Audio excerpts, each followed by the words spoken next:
Hey guys, welcome into another episode of Slightly Serious. I'm Nick. I'm Zane. What's going on, brother? We're here again. We're here once again. What episode is this now? 15. This is 15. This will be 15 when it comes out. Last week was our was it Memorial Day Massacre we talked about? Memorial Day Massacre. That's correct. Yeah. Speaking of massacres, complete sidebar thing. Did you hear about the shooting out here? No. It was yesterday at like 2 a.m.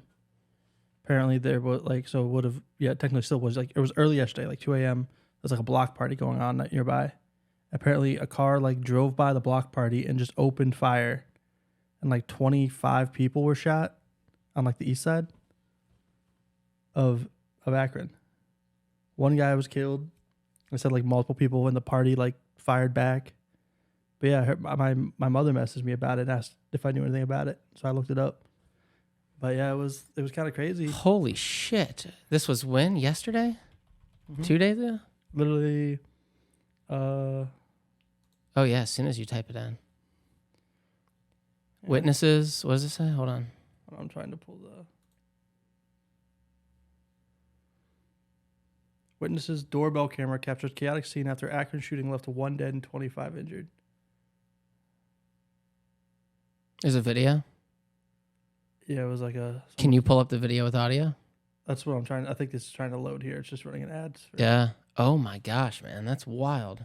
Yeah. I mean, these things happen. So right here's the video. These things definitely happen. Goddamn ads. Everything has an ad. Everything's an ad anymore. Why can't we just not have ads? Bullshit. Well, of course. We must advertise. I can't read a fucking... This is the way we do the things in America. I can't read a fucking advertisement about people getting shot without being sold home. We just want to know how many people died and how, yo. They're trying to sell me a house after showing me a shooting. This doesn't work. This is poor advertising. And here we go. Let's tune in. Doorbell camera. Oh, shit. Holy fuck.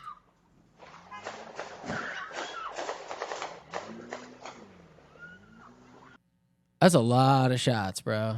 Yeah, they said they found... they had it in here.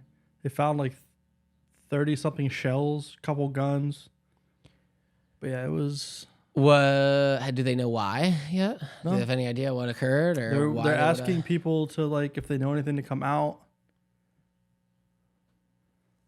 They said... one article I read yesterday said it seemed like a car pulled up, opened fire, and then people at the party returned fire.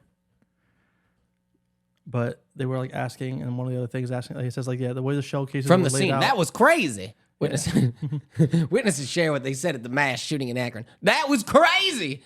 Yeah, I love that quote. But it's literally like, what a brilliant they're observation. saying it was consistent with someone driving by shooting out of a car. And it said that people who attended the party may have shot back at the suspect. This was very consistent with someone driving by shooting out of a car. Typically, when they drive by and they shoot out of a vehicle, the bullets fly outwards through the window at other individuals. This was the same type of thing. Very typical with what you would see in a drive-by so this shooting. happened literally maybe 5 minutes from here. Wow.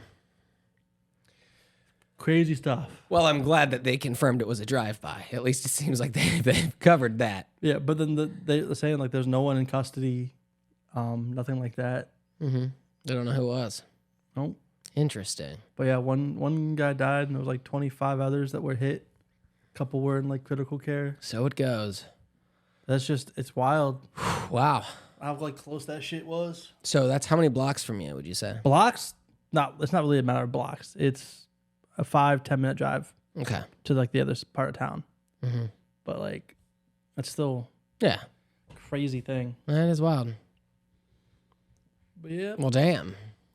Yeah, it just reminded me. In other recent news, I'm on the cover of Medina Weekly. Yeah, I'm sitting next to a local celebrity where he decided to take his shirt off in front of some cameras.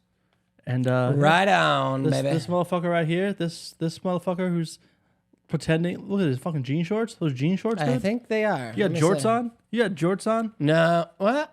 You know what? No, those are blue. They're blue. They're Hollister shorts, actually. Oh, almost very, as bad. Very short. Almost as bad. And then you even flipped to page 4, and there I am again. No way. There's no way they have 2 pictures of you. Did you charge them? Here I am. You can barely see me, but He's like in the background. I'm in the background there again with my shirt off, of course. Is there a Medina Weekly? There is a Website or something, maybe. But it's cool. I mean, there was like 30 some people at that park, and of course, there's a photographer there. So I knew, and this was months ago. So my God, there I am. There's our man right there.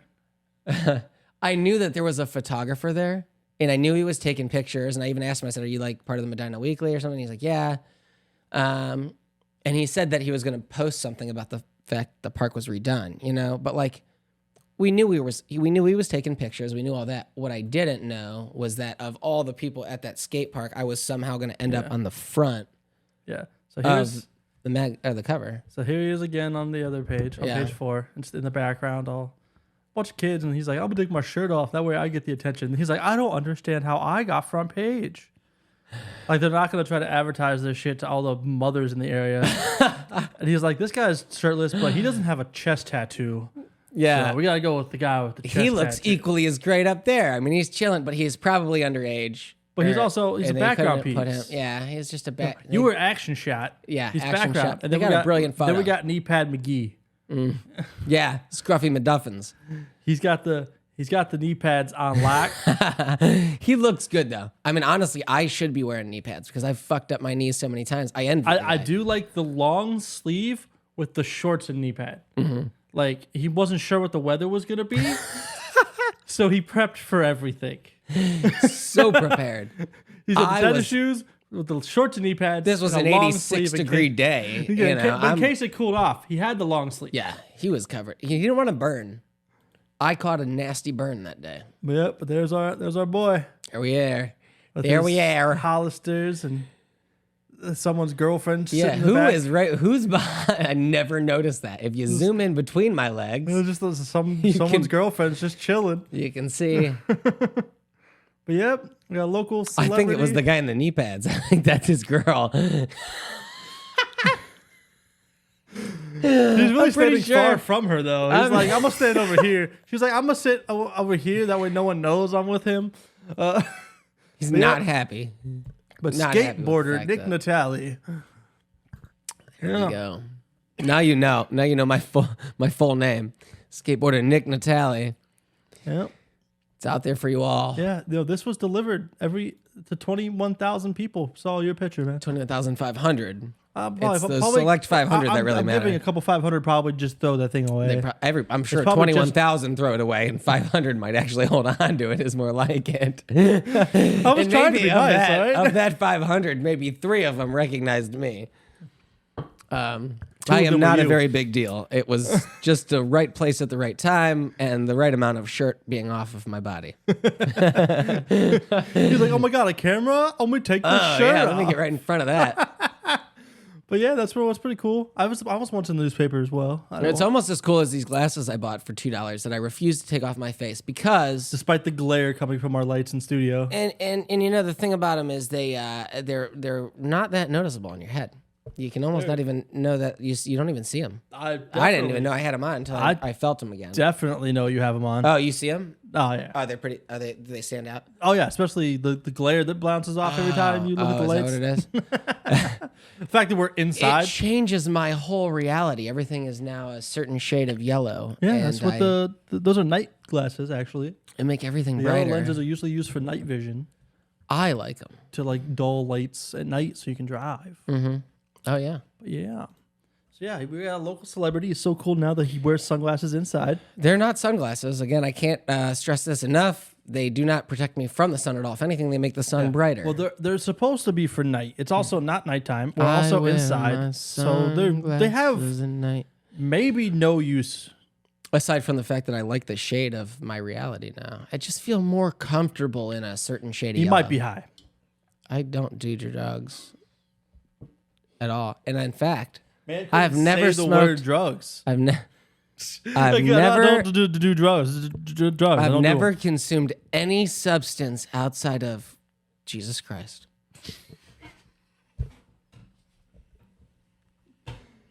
Yeah, hold on. I gotta find something. And I'm just smiling because I'm so full of the Holy Spirit. And that's why I'm just so happy all the time. Oh, wow. What are you looking for? Just in response to you saying that, Your Honor, that's cat.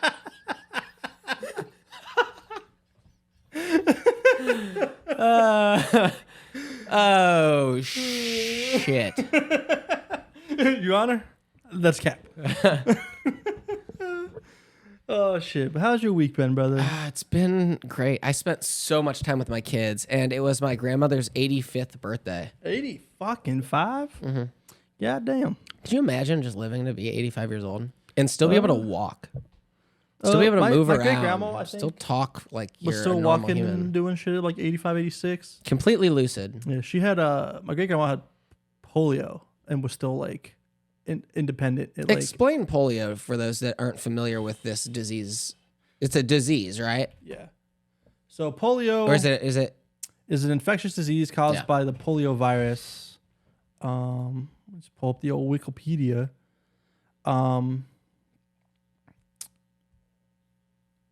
It was around in prevalent when? Post-polio syndrome occurs slow development of muscle weakness similar to that in which person had during the initial infection.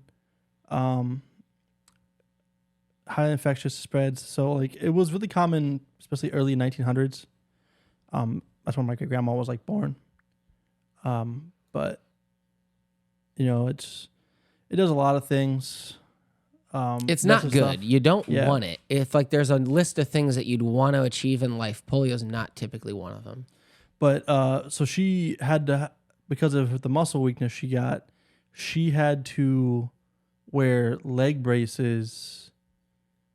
It just seems like such a nightmare. On both of her like legs, like this, for her whole life. It's a degenerative what disease? Like what does it do? Well, Does it just destroy your tissue? Yeah, it like messes with the muscle. Like your muscles become weak and stuff, and it just tears apart. Signs and symptoms. Just a lot of science words. Oh yeah, science words are tough. But typically that's just Latin is what that's called. There's a vaccine for it, so it's not like a common thing anymore. Derivative of the Greco-Roman Scorbadorb and the but yeah, she had that though. But I mean, even at like 80 with her leg braces and walkers and everything, she would mow her own lawn. She'd go out to the garage and get in her mower and still mow her own yard. But then like the last couple of years, it was it a riding lawnmower or was it? Yeah, she had a riding one, but it was still like at 86 years old, she was on a riding lawnmower. Yeah, she'd still get out there, get on that mower, mow her own yard, torque it up. So she was really cool. But yeah, it's going to be that old is crazy. Yeah, so I just did that with the kids a lot and went to that party and hung out and they swam a crazy amount, which was fun. What did I just hear? What was that? Someone driving by. Oh, is that? Yeah, I love it. So loud. So yeah, I mean it's a crazy thing to think about, like age and like. Have you ever thought about like? Do you know like the average people like in your family, like how long they live to? Well, my grandfather, I will say this, my dad's dad lived to be in his 70s, like 76, I think, or something of the sort. Nani's 85. His parents were probably, Nani's parents were in their 80s, I believe, late 80s, I think. And I believe my father's parents were younger than that. I think they were 70s again. Oh yeah, so relatively decent, like decently high up there. Yeah, and they liked to. They were a lot of smokers. There was a lot of smokers. Yeah, I mean, I think smoking stuff plays a part, but I don't think it plays as much of a part like overall as it's just genetics. A lot of your life is probably genetics. And I mean, there is a lot of like. What are you predisposed to? Yeah, I mean, there was people that like the one lady was like 105, and they're like, "What was your secret to living long?" She goes, "I don't know. I smoke a cigarette and drink a beer every day." Mm-hmm. Oh yeah, I heard that. I remember that interview. Yeah, it's like what the fuck. Yeah. So I mean, I don't know. It's pretty crazy to think about like living that long. It's like I said, like I'll be 30 this year, and like that's crazy to me. Let alone thinking about potentially living 2 to 3 times longer. Still. Yeah, I remember when I turned 30, I was fucking panicking, dude. I was just like, how am I 30 fucking years old? Mm-hmm. Yeah, it's crazy. Thing. Did you do anything fun? I did. I went down to Amish country out here. It's a bunch of wineries and stuff with my girlfriend's family. Did you get fucked up? I do not drink. That's right. But I hung out with them. Her father and I both didn't drink. We just kind of hung out. We talked while the girls drank. And, it sounds like they might have gotten fucked up. They had a good time. Good. But I mean, it was an enjoyable time all around. So you had to take care of them while they got to have fun. Yeah, we kind of the boys like held the fort down. Yeah, like we kind of just kept an eye on them. Her father drove us around, but it was nice. It was really the weather was fucking immaculate. There was like barely any clouds. It was like mid 70s. Nice. It was like the perfect not weather too hot, not to cold, be out at like some chilling. outdoor venues for some wineries. The last place had live music. They had food and stuff we were eating. One place, because like it's like the Amish country, they make all their own like cheese and stuff down there. The last place had cheese sticks that they make with their own homemade cheese, and then they're wrapped in their own homemade like almost egg roll kind of wraps, and then they're fried. And like so they're literally like egg roll sized cheese sticks with just a fucking like brick of fucking cheese down the middle. That's all making melted. me hungry. That shit was good as fuck. And then like pepper jack, like typically like pepper jack cheese is like. It's not really spicy. Like it's supposed to be like a little bit of a kick. They have like homemade pepper jack that has like actual hot peppers in it.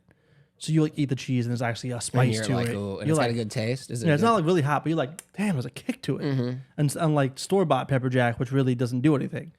But like down there, like you're like, got a kick. Yeah. That food was great. Because they're making stuff that they're gonna eat. That they're eating. Oh yeah, it's all homemade too. Yeah. Like there's so little outside of just the ingredients in it. The one place we went to had pizza. I do think some of the pizza we had, the chicken that we might have had from this place, might have messed with my stomach. I have a very sensitive stomach when it comes to how chicken is cooked in general. I risked it with this barbecue chicken pizza, and paid for it for the day after. Yeah. So unfortunately, that happened. But I mean, overall, it was a good time. It was a great time down there. It's only the second time I'd really met her parents, so it was like a chance to really get to spend some time with them and get to know them. That was pretty cool. That I was even invited was awesome. They're like, does he want to come down too? And we all went down together. Hell yeah. But yeah, so I did that. Back to work. I was off for like 2 weeks because of. That's right. You hurt your back. Yep. Still not 100%. Still like sitting for too long in one position kind of hurts. So if you see me fidget a little bit more than normal, I apologize. I'm just kind of stretching a bit. It's not 100%. I haven't hit a vape in over a month. Hell yeah. Vape is whack. I'm really proud of myself for that. Wacky, man. I haven't hit a vape. I haven't been smoking cigarettes. I'm just so proud of myself on that. Have you hit a kickflip? Can you just go fuck yourself? I don't understand to this day why I can board slide a 12-foot rail, but I can't land a flip trick. I don't know. I can't ride 10 feet. I can't say shit. All I know is I did, however, from fucking up my ankles so much, I had corrective foot surgery when I was a kid, and I'm a skateboarder. So I do, despite having a lot of issues with flip tricks, I do, there's a lot of stuff that I do that I've fucked up my ankles with so much to the point where I'm trying to see if they asked you if you can do a kickflip. I have this not a lipoma, but a ganglion cyst on my ankle. It's enormous. It's like this huge fucking ball. I got a knife. I can cut it out for you. And I got it, what do they call it? Aspirated under contrast or with the help of radiology at the hospital. And within 2 hours, it filled all the way back up. To the point where then even my foot started to feel numb, as if like a nerve was pinched or something. And now I got to go back and possibly have surgery on it. And Yeah, everything they're like that. saying But it's like, such a pain in the dick hole. Really, in the aspiration ankle. for ganglion cyst. Overall, the most aggressive treatment is the complete removal of it. But sometimes because you got to remove all the sac lining to Yep. prevent a return. Like Yep. mine is just so big too, and it's in such a tight area, like of where it's gonna be, that he's like, I have a feeling I'm gonna cut this thing open. We're just gonna be looking right at a nerve, or it's gonna be tangled up in some tendons. So he's like, there's a chance that if we do the surgery, your foot could go numb, either temporarily or permanently. And I'm like, well, here's the thing. I don't want that. What you're saying there, I don't like that. So what are the chances of that? And he's like, well, it's just like a risk that runs, especially if that gets wrapped up and all. So I don't know. Well, I guess we'll see what we see, and we'll see when we see it. But yeah, that's a thing. That's a thing, indeed. But Yeah. do you have any idea time-wise on that yet? Are you No, but I'm going to get through my brother's wedding. It's at the end of this month, and, that's when I have my other surgeries scheduled out too. And, obviously I'm recovering from my arm thing from work. I got hurt at work myself. I've been out for months. I can't get my left arm above my head. Even if you look at that picture of me in there and I'm skateboarding, you'll just see that my left arm, the one that I can't get above my head, is really only coming up halfway anyway.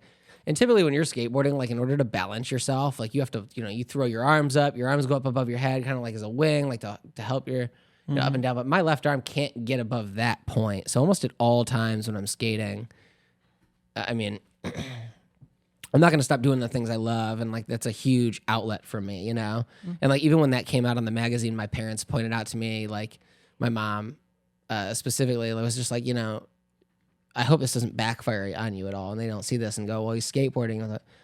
But it's like, I'm not cleared to go back to work, and I'm not able to lift. Like I can't. Yeah, he's not lifting. He's like, I'm not using my arms. I'm using my legs to skateboard, and I have to be physically active, and that's something I can't just sit on my ass all day, and I need to be, and yeah, it sucks that I can't get my left arm above my fucking head anymore, especially to like help myself land. And the times, I will say, the times where I have been skateboarding and it like has accidentally moved up or something like that, like those are incredibly painful moments. But there's still things I have to do like every day where outside of my job where I do kind of need a lift. Like I have a 2-year-old and she weighs 37 pounds. Why don't you just learn to drive a forklift, man? I don't know, brother. I mean, if they let me go back and they let me learn some other things here, there, and I'm approved to do them, I have no problem working. I'm just not the way I have to follow a system. You gotta be forklift certified, bro. At least I'm just Hawk forklift certified, bro. I'm fortunate to at least like get paid while I'm not working. I get my workers' comp, that's a blessing. But anyway, you got to go back relatively soon after being hurt, and you feel okay coming back? Maybe not 100%, but Tony Hawk's Pro Forklift 2 certified.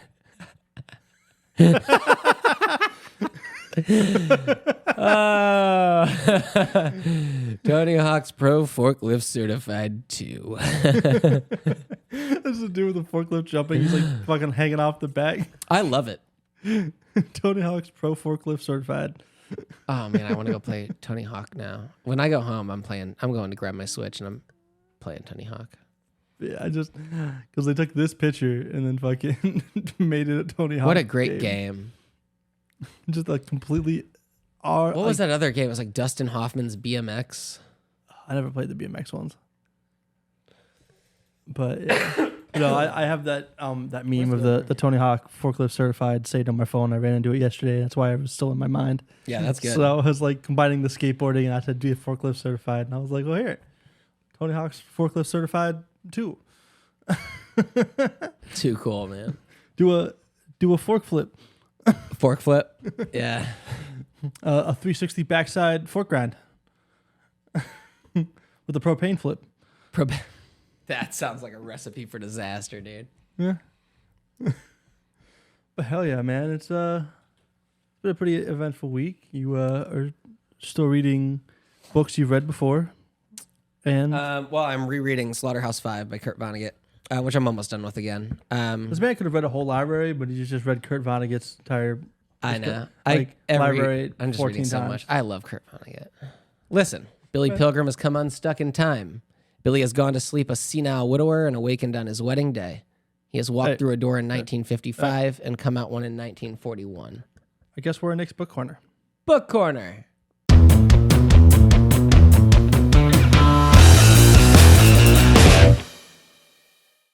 Now you can continue. He has seen his birth and death many times, he says, and pays random visits to all the events in between. He says, Billy is spastic in time, has no control over where he is going next, and the trips aren't necessarily fun. He is in a constant state of stage fright, he says, because he never knows what part of his life he is going to have to act in next.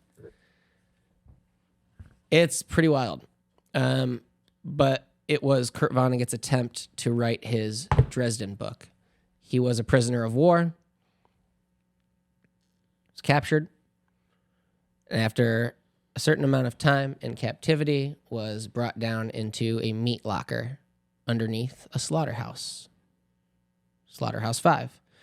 And in that meat locker is where he stayed with the other captives as prisoners of war, while overhead, the fire raid on Dresden reigned and wiped out the entire city of Dresden, killing everybody and setting them on fire, while Kurt Vonnegut and all the other prisoners of war were below in this meat locker. He turned it into a book revolving around Billy Pilgrim, who has come unstuck in time and is traveling back and forth between the past, present, and future. And it makes for a very exciting novel. Also considering the fact that it's based around what actually happened to Kurt Vonnegut. And several times throughout the book, he even goes, I was there. Dresden, that bombing of Dresden, actually killed more people than the bombing of Hiroshima. How many people died? Zane, you're pulling it up right now. Yeah, keep going. Up to 25,000 people were killed. Yeah, and it was bigger, more people, and more impactful than the bombing of Hiroshima. It's a great book, and I really, really, really, really, really cannot stress enough how wonderful and impactful the work of Kurt Vonnegut really is in so many different ways. Slaughterhouse 5, Kurt Vonnegut, go check it out. The other thing I've been reading, as you all know, anybody who's been following along, is 12 Rules for Life. We are on Rule 4 now.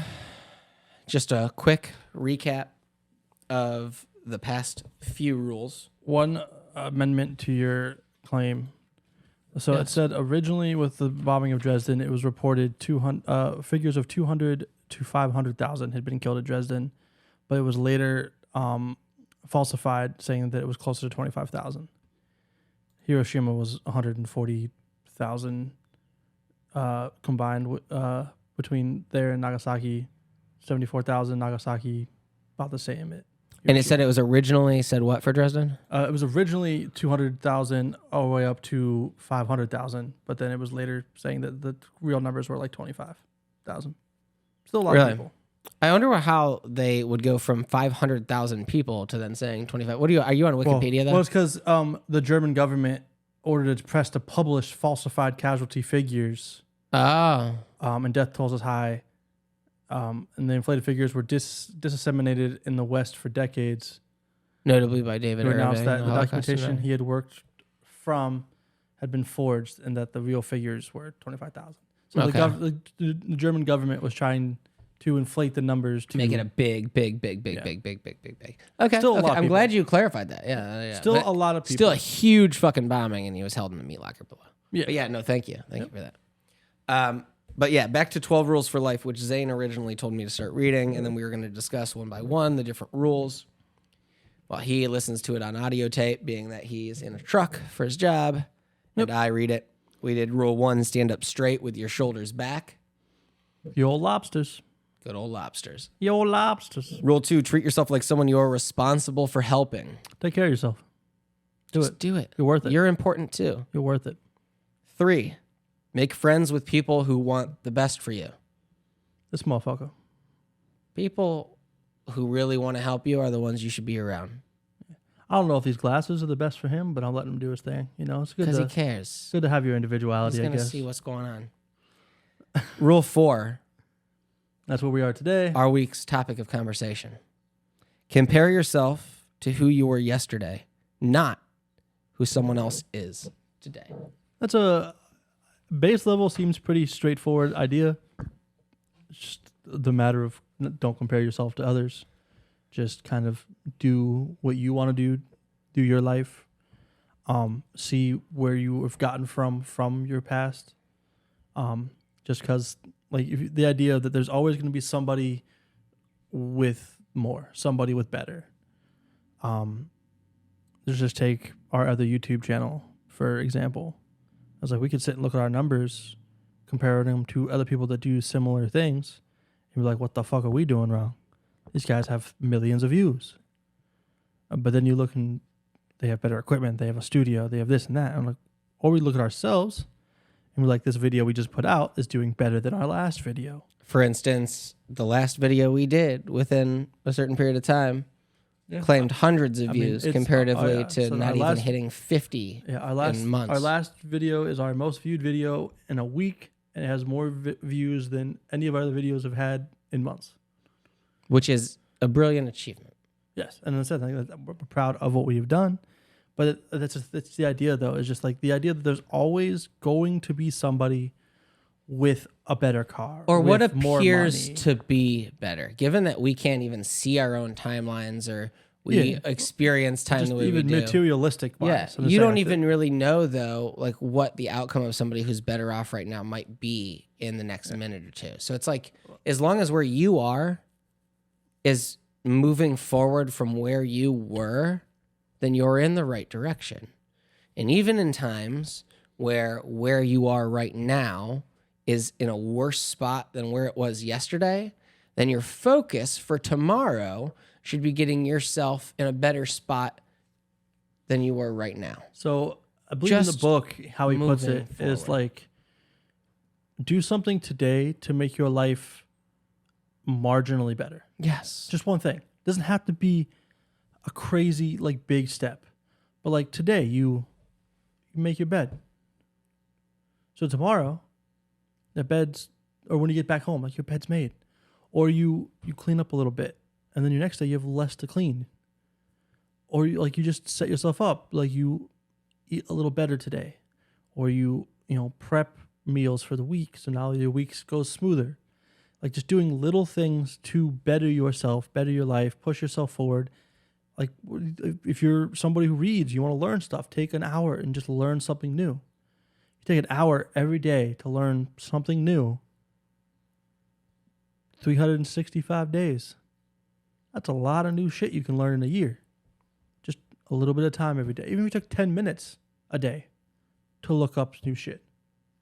And it doesn't even have to be that. It's just anything. It's just the philosophy that, we are not, and social media has fucked this up for us. We look at what our friends are doing instantaneously at this moment, here or there, Snapchat, this, that, whatever it may be, Instagram. And we go, oh man, I want to be there. That's where I should be too. I can't believe I'm sitting at work right now today. But like, had you not seen what they were doing as well, you may have just been content already having a good day as your work day was just going fine and there was nothing really going on with you. Work was kind of going easy today. It was fine. But then you saw that someone else was doing something and you're like, fuck, why the fuck am I at work? And then all of a sudden your day started to get a little bit worse. Because even in your mind for just a moment, you thought to yourself, I should be somewhere else. I should be doing something else. And your present became not about the progress from where you were to now, today being a better day than it was when I was having a rough day at work yesterday. It became where you should be comparatively to someone else. Yeah. And it's those types of things that distract us away from our own progress. And that's a huge point. It is. And it's the thing. It's just a matter of positivity in general is a good thing. Positive affirmations on yourself. Seeing the things you do correctly and rewarding yourself. He also talks about, like, when you do something, reward yourself. Even if it's little. Like, even if you tell yourself, you do the dishes, we'll go get that coffee you want. Mm-hmm. And then make sure you follow through with your own promises to yourself. And even outside of a reward, it was just an acknowledgement of when something's going well or something's going right. And Kurt Vonnegut also stresses over and over and over again as he learned from his Uncle Alex, who would oftentimes, in mid-conversation, break up the conversation, just sitting there, whether it be outside drinking lemonade, watching things. He would just go, you know what? If this isn't nice, what is? Mm-hmm. Just an acknowledgement that this is a good moment. Man, this is one heck of a moment. I like this right now. This is cool. Mm-hmm. I appreciate this moment. All right, let's move on. That is so important. Because we can get so caught up on all the negative moments that we think our life is just filled with negative moments when our sole focus has just become those negativities rather than just our sole focus being on progress.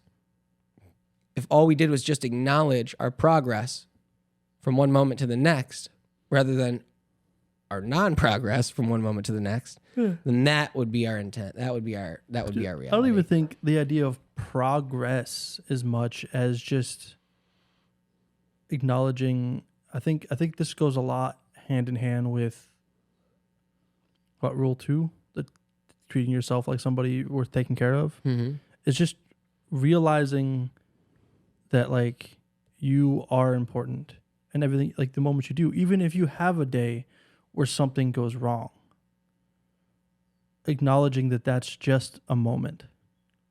Mm-hmm. Just because one little thing goes wrong, it could be a big thing that goes wrong. It doesn't mean your life is going wrong. It just means that day didn't. That moment didn't. This one event, this one action did not. And what's to say that action going wrong, so to say, might not set another action up for a future success. Yeah, and it's like one of those like learn from failures. So okay, you tried to do something, didn't work out, but you still learned through that action what went wrong. You can adjust, you can move on, you can approach your next thing with a different mindset. But it's a matter of not letting the great surrounding picture and like dull yourself. Okay, but think about this. Let's say you're playing a video game as well, right? And let's say there's a period of thing, you're walking on something, and then something keeps coming down like it's going to smash you. But as you're getting up, like you would play in a game of Mario, where you're walking, all of a sudden there's a little dip in the ground. You can either go down as the thing's coming to smash you, or you can stay above and it will completely kill you. So instead of staying on flat ground, as this thing's coming to smash you, you move into the little divot, but you forget to duck. So it makes you small. Instead of killing you all the way, it just makes you small. So then you hop back out, and because you were small, because you got hit and you didn't duck, you could have stayed here. If you stayed here, you would have died. If you went here and ducked, you would have been big. You would have stayed big. You would have lost no life. If you went here and you didn't duck, you got small. You got hit. You fucked up. It seemed bad. Oh, shit, I lost a life. I have one life left. I'm going to restart. But if you don't restart and you keep moving small, all of a sudden you're small enough to get through the hole that you need to even get into the castle. Mm-hmm. Whereas if you didn't get hit, you would have been too big, and you wouldn't have even fit through that door, and there would have been no way, and you would have had to restart. So sometimes, even a mistake that in just a single moment seems like, oh, fuck, I'm caught in this moment. This mistake is the end of my road. I have to restart everything now.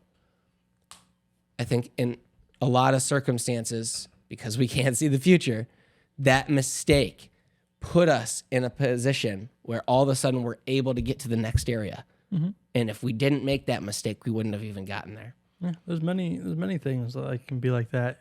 A failed relationship, in that moment, it's gonna feel like hell. Oh yeah. And you'd be like, what did I do wrong? What went wrong? Why is this happening to me? But a couple months down the line, you might meet somebody who is now better for you, and you're a better match with, and now life seems easier with that person. And now you realize in a moment of clarity, like maybe that other person wasn't the right person. Yeah. And so anything like that, like a failure doesn't mean the end.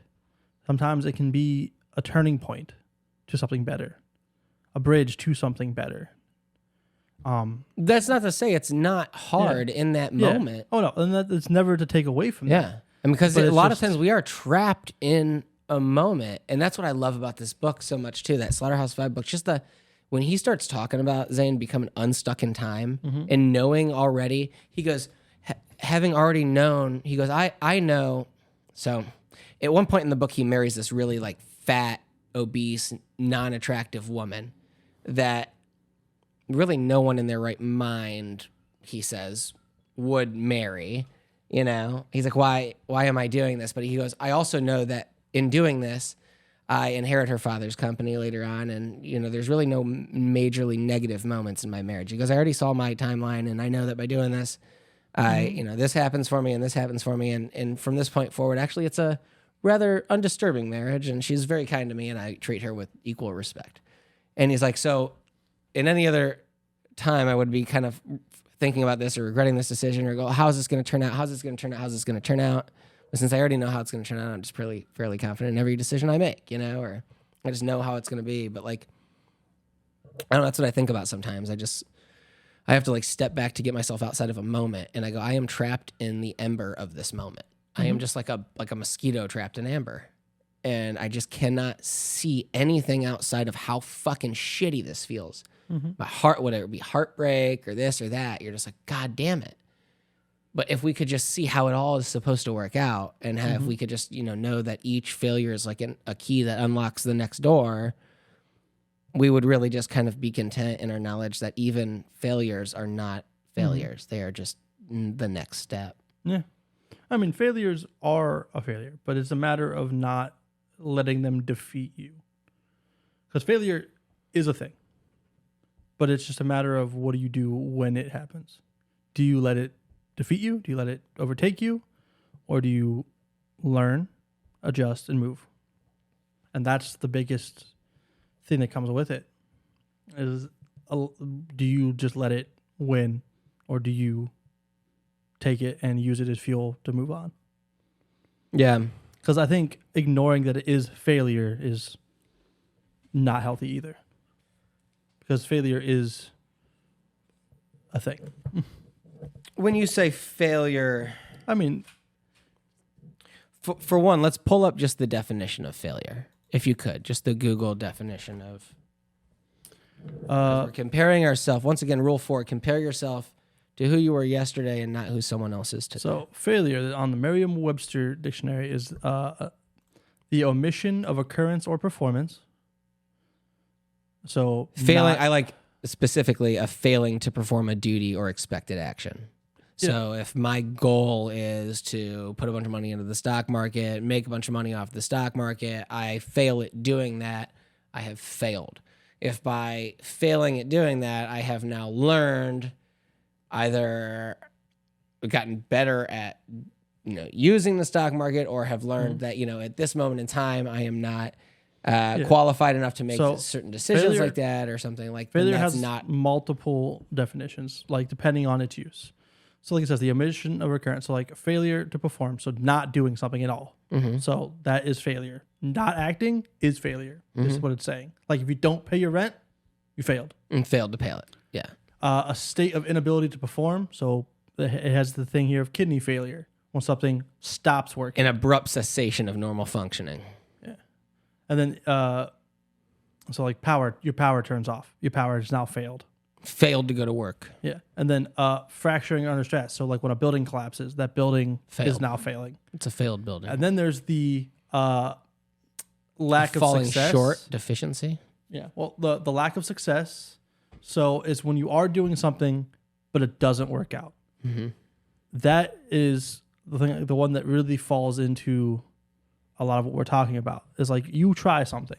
You're putting the attempt in. You're not doing the first thing where you're just not doing it. Because that is a difference to that level of failure. That is, you're not putting the effort in. The second one is you've put the effort in. You've tried. You started your company. You're trying to run it. But you're unable to perform a normal function. But then it fails in this aspect. You go bankrupt. The business goes under. That's failure. But it doesn't mean it's the end. Because now you've attempted a business. It didn't work, but you learned. You learned what didn't work. You look at all the details of what happened. You would hope. Because it's the type of people that don't learn. Because if you don't, then you go to the first level of failure where you don't learn from it. Because if you have the second level here, like bankrupt, your business goes under. Now it's that's the point where you need to decide. And that's like, do you let it win, or do you take the info you learned, go over it, figure out what went wrong, and you can try again and do it better the next time? That's that quote that we had last time. It was, beware the man who works hard to learn something, learns it, and finds himself no wiser than he was before, because he is full of murderous resentment of those who have come by their ignorance the hard way. Yeah. And I think, because like one thing I think here now, because like the last thing it has here is one that has failed is a failure. And I think the idea is, when it comes to failure, don't become one. Do what you can to avoid being a failure. You can fail. As I said, run your business, it doesn't work. But if you let it defeat you, I think it makes you a failure. I think, though, that you can change a failure to a success by having the opposite reaction of that. It is when something fails or begins to fail, if you've then learned something from it and gotten better at it, you have no longer failed. So it's saying you've no longer fucking failed. The idea is you use this part of it where something goes wrong, and then you learn from it. But if you don't, and you let the first part happen, then you become this fourth part, and you become a failure. Not just your action. But not even, you don't even permanently become a failure, because then you still have an opportunity. Yeah, I'm saying you only become a failure if you don't learn. That's what I said. Like, if you don't learn, then you become a failure. But if you take the time to learn, then you're not. Your actions will be a fail. But even if you don't learn, and then you fail, and then you fail, and then you fail, and then you fail, and then over time, and then you finally decide for yourself to start moving forward. Yeah, but then you've ceased to become a failure, and you have then still started to move in the right direction. The goal is to simply just make a solid, conscious decision to do one thing that is better than it was in the previous moment. Even if there's a billion things that you did not do, is that one conscious decision to do something better for yourself than you were previously is a success.